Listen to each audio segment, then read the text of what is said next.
মরিচ সব এগুলা ফ্রাই হব। আলু, মরিচ, বিলাহি, পেঁয়াজ, আদা, অল্প মাংস সব আছে একসাথে ফ্রাই করব।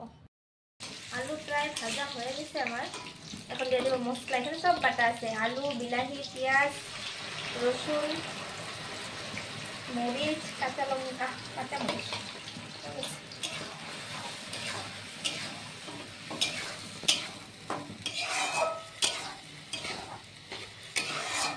বেশি হচ্ছে নাকি, অল্প ঢাকে দিচ্ছিলাম, মানে মশলাটাকে ভাজা হওয়ার জন্য।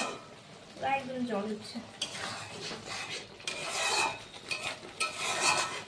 আর একটু এখন দিয়ে দিব মাংস।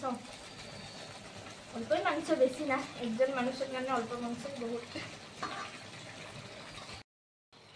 এখানে ভালো মতন ম্যারিনেট হয়ে যাবে একবারে, এক্সট্রা করে মাখামাখির দরকার নেই। লবণ মশলা সব একদম মাংসের ভিতরে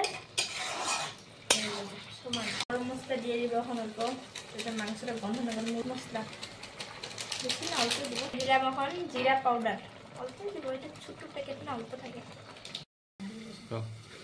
তো দেখা যাক মাংসটা আমার কতদূর হয়েছে। হয়েছে প্রায় শুকিয়ে গেছে, জল দিতে লাগবে, অল্প অল্প শুকিয়ে গেছে।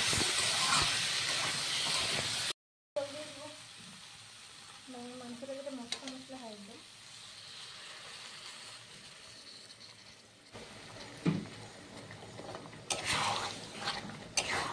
পুরা সেল পিসগুলো পুরা একদম ছোটো ছোটো করে দিচ্ছি মাংসের পিসগুলো।